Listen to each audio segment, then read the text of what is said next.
Com licença. Todo mundo aqui já cansou dessa sua farsa. Olha pra ela. Sem nenhum brilho.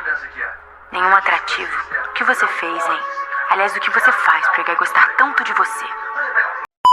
E fala, gente bonita! Tudo bem com vocês? Seja muito bem-vindo a mais um resumo do canal. Eu sou a Lilia e hoje eu te trago tudo o que rolou no capítulo 6 de A Rainha da Pérsia. Então já deixa seu like, se inscreve no canal caso ainda não seja inscrito, pega o pão com ovo e vem comigo. Bora pro resumo! O início do capítulo se dá com a contestação das demais candidatas sobre Esther ter sido a primeira escolhida a ir diante do rei. Hegai pede que elas fiquem quietas e as repreende, pois elas ainda não aprenderam a principal regra da Casa das Mulheres. Ainda diz que isso só mostra que nenhuma delas está ainda suficientemente preparada e Esther é realmente a escolha certa. Sasgás, ele olha discretamente para Elahe, que devolve o olhar. Então ele diz que discorda de Hegai e ainda tem a ousadia de dizer que ele não está em seu pleno estado mental por escolher Esther. Diz que ela não tem nada a ver com o rei e o rei Xerxes tem urgência e que foi Elahe quem se destacou mais entre todas. Hegai rebate. Esther foi a única que manteve a postura e o autocontrole quando viu o rei no gazebo, diferente de Elahe. Eles continuam a discutir, e quando Hegai vê que não vão chegar a um acordo, chama Sasgás para resolverem a questão fora dali. Quando eles saem, Esther vai tomar o seu lugar, mas Elahe entra em sua frente, impedindo-a, e a enfrenta. É agressiva com ela, manda que ela pare de fingir, diz que ela é uma farsa e a provoca. Quando Esther ameaça falar algo, ela manda que a jovem pare, e ainda diz que ela não está à altura de ser a rainha da Pérsia. Na cena seguinte, Arbona, assustada, grita por Xerxes e o rei aparece demonstrando que nada aconteceu ali. Pergunta a Arbona se sua caravana está pronta, mas Arbona devolve com a pergunta do por que alguns objetos estão quebrados. O rei apenas diz que foi ele quem esbarrou na noite anterior. Em Suzã,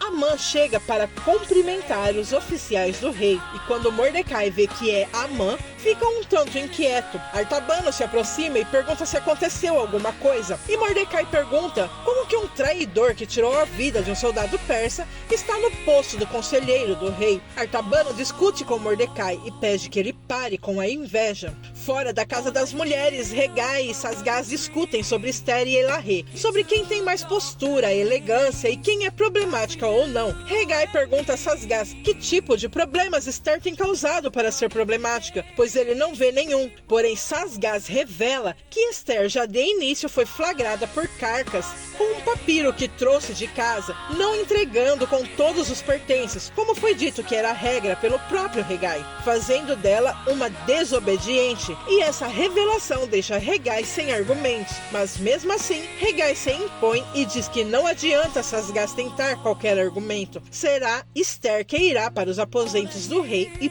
ponto. Quando Hegai volta para a Casa das Mulheres, Hegai diz sobre o trabalho deles irem até ali apenas, e depois é elas com o rei. E diz ainda que todas terão a chance de irem adiante do rei. Quando ele chama por Esther, ela sorri, mas logo ele diz que ela pode voltar para o quarto, fazendo seu sorriso desvanecer na mesma hora, e Hegai escolhe Eirã como a primeira que irá diante do rei, surpreendendo assim a moça. Quando os eunucos saem, Elahe não perde a oportunidade de afrontar Esther. Achou que iria a presença do rei oportunista e ainda a chama de azarada. Esther apenas pede que ela deixe em paz, ao invés de estragar o momento de Eirã. Elahe ri debochando de Esther, dizendo que ela não se importa com Eirã e está doida para subir à sua cama e chorar envergonhada. Esther enfrenta Elahe, diz que todas terão uma chance com o rei e pede então que se concentre nela e sai deixando Elahe falando sozinha. Na cena seguinte, a caravana do rei chega a Suzã,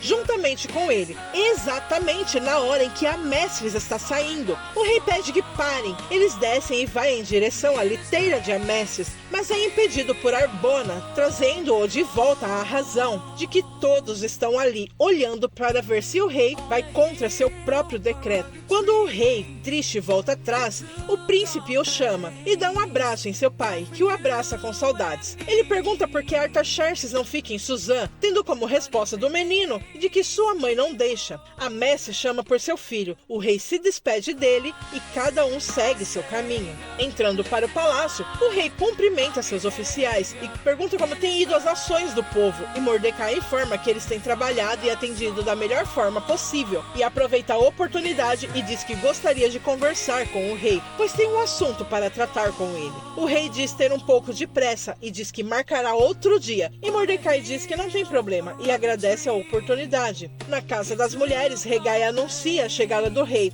e as mulheres ficam com uma mistura de ansiedade e medo.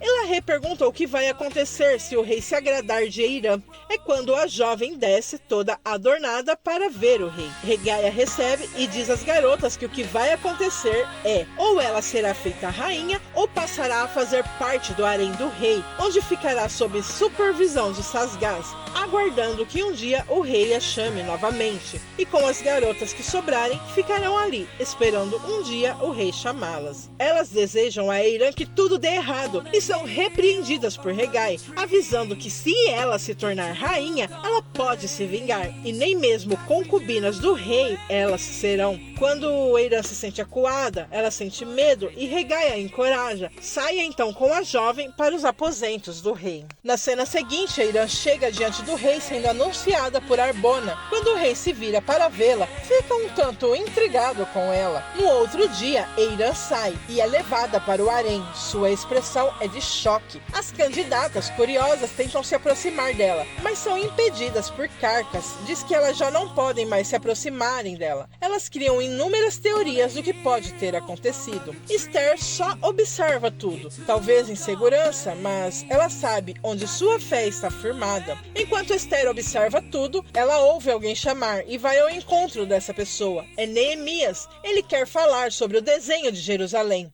Esther tenta desconversar, pergunta por que ele acredita que o desenho é de lá. Ele responde que é porque ele ama aquela cidade e Esther o reconhece como judeu. Ele confirma. Esther então revela a ele que ela também é, mas eles não podem ficar conversando por muito tempo. Esther tem que voltar para a casa das mulheres, mas antes dela ir, Neemias se apresenta e diz que se ela precisar de qualquer coisa, pode falar com ele. Ela aproveita então e pede que ele leve um recado para um conhecido. Neemias vai até Mordecai e entrega o recado de Esther. Ele diz que ela está bem, apesar de tudo, um pouco nervosa com a volta do rei, mas com muitas saudades dele. Mordecai ouve cada detalhe e seu rosto demonstra também muitas saudades. Na cena seguinte, Sasgás e Hegai discutem, gritam no quarto acima, enquanto as mulheres ouvem embaixo quem será a próxima a ir diante do rei. Hegai insiste em Esther, enquanto Sasgás em Elahê. Elahê afronta Esther,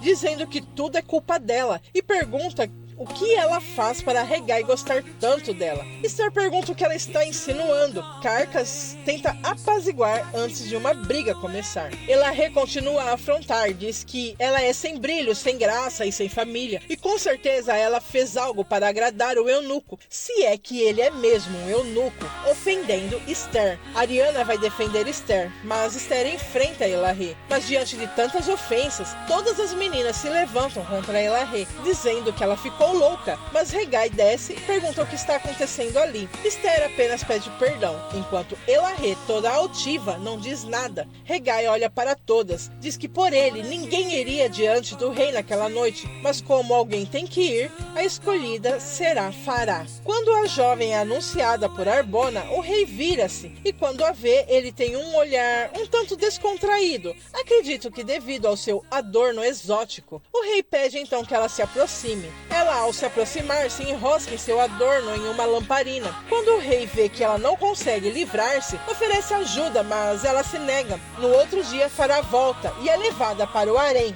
assim como foi com Eirã, mas com a expressão de felicidade, deixando as outras candidatas curiosas se ela foi escolhida como rainha. A terceira candidata, quando foi adiante do rei, acabou desmaiando. Tamanha era sua ansiedade, sendo levada passando mal no outro dia. A quarta candidata, ao chegar diante do rei, estava com tantos adornos que o rei mal conseguia ouvi-la. Ele então pede que ela os tire, e ela tira um por um, fazendo o rei dormir.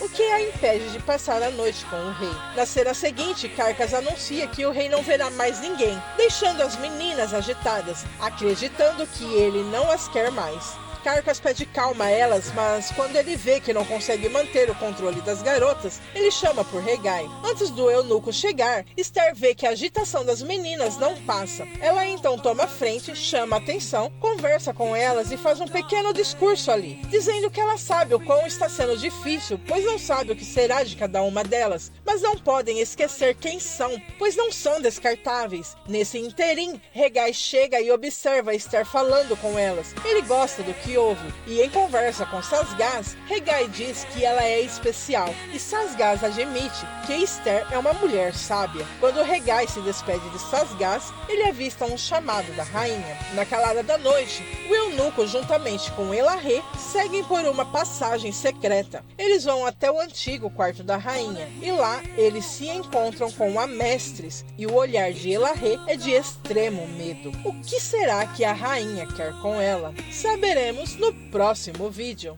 E para você que ficou até aqui, eu quero saber se você já deixou seu like. Se não deixou, já aproveita, deixa seu like, se inscreva no canal caso ainda não seja inscrito e venha acompanhar conosco todos os nossos resumos. Em breve nós teremos Paulo o Apóstolo, a 10ª temporada de Reis, intitulada Esperança.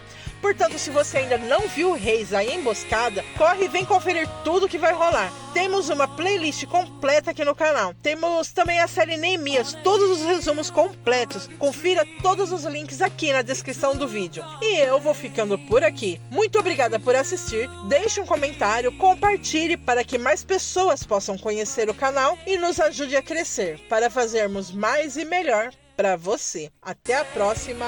Tchau.